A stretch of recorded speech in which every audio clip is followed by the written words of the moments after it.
হয়তো অনেকেই প্রার্থী রয়েছে হুন্ডা গুন্ডা মান্ডা যারা টাকা মেরে দুর্নীতি করে টাকা মেরে আমাদের প্রার্থী হয়েছে, তাদেরকে সবাইকে বর্জন করে ইনশাআল্লাহ। বিয়ানীবাজার পৌর শহরে চেয়ারম্যান প্রার্থী মোহাম্মদ জাকির হোসেন কই মাছ প্রতীকের গণসংযোগ করছেন।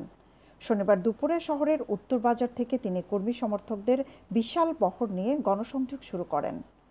পৌর শহরের ব্যবসায়ী সহ সাধারণ মানুষের কাছে কই মাছ প্রতীকের প্রচারপত্র তুলে ধরে তিনি ভোট চান। বিয়ানীবাজারে টিএনটি রোডে ইবনে আল মতিন টাওয়ারে রেডি ফ্ল্যাট ভাড়া দেওয়া হচ্ছে। শীতাতপ নিয়ন্ত্রিত কক্ষ, attach bathroom, kitchen, dining, lift, CCTV, বিশাল পার্কিং ও ছাদ সহ থাকছে শিশুদের জন্য বিনোদনের ব্যবস্থা।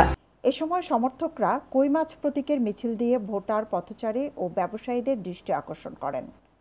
গণসংযোগকালে কই মাছ প্রতীকের চেয়ারম্যান প্রার্থী মোহাম্মদ জাকির এলাকাবাসীর সহযোগিতা, সমর্থন ও ভোট প্রার্থনা করে বলেন, একটি উন্নয়নমূলক, স্মার্ট ও দুর্নীতিমুক্ত উপজেলা গঠনে উপজেলাবাসীর সমর্থন প্রত্যাশা করেন। আমি উপজেলা নির্বাচনে কই মাছ মার্কা নিয়ে প্রার্থী হয়েছি। আমি আশা রাখি যে আমার বিয়ানীবাজারের জনগণ আমাকে আমার রাজনৈতিক জীবন এবং সামাজিক এবং পারিবারিক জীবন মূল্যায়ন করে আমাকে কই মাছ মার্কায় 29 তারিখের নির্বাচনে ভোট দিয়ে জয়যুক্ত করবেন। আমি ইতিমধ্যে গণসংযোগ করলাম বাজারে, আমি নীরব সমর্থন পাচ্ছি।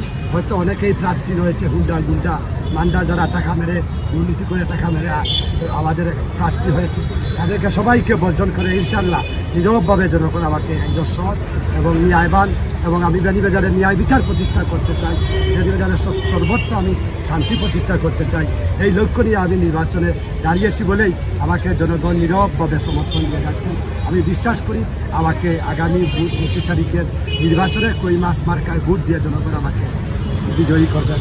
আপনাদের মাধ্যমে আমি বিয়ানীবাজারবাসীর কাছে আমি আবেদন জানাই, আমার রাজনৈতিক জীবন বিবেচনা করে এবং সকল প্রার্থীর চেয়ে যদি আমি ভালো হয়ে থাকি, আপনারা সবাই আমাকে কই মাছ মার্কায় ভোট দেবেন এবং বাড়িতে সবাইকে বলে দিয়ে গ্রামবাসীকে নিয়ে এসে ঐক্যবদ্ধভাবে ভোটে এসে অন্তপক্ষে আমার মতো ব্যক্তিকে বিয়ানীবাজারে বাঁচানোর জন্য আপনারা নির্বাচনী কেন্দ্রে আসবেন এবং কই মাছ মার্কায় ভোট দেবেন।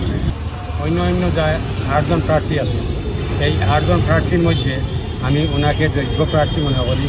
উনি বিয়ানীবাজার কলেজে ছাত্রলীগরে প্রতিষ্ঠিত করছেন, 86 এজিএস ছিলেন, 2বার বিপি ছিলেন, কেন্দ্রীয় কমিটির ছাত্রলীগের সদস্য আসলা, এখন বর্তমানে জেলা আওয়ামী লীগের সদস্য। আমি মনে করি এই যে 9 জন প্রার্থী তারা হয়েছেন এরা সবর থেকে উপযুক্ত এবং যোগ্য সৎ একজন ব্যক্তি, আর মানুষের নীরবে ভোট দিব এবং ভোট বিপ্লব করতে। আগামী 29 মে বিয়ানীবাজার উপজেলা পরিষদ নির্বাচনে 9 জন চেয়ারম্যান প্রার্থী প্রতিদ্বন্দ্বিতা করছেন। প্রার্থীদের প্রচারণা শেষ হচ্ছে 27 মে মধ্যরাতে। সৈয়দা আখি হক, এবিটিভি।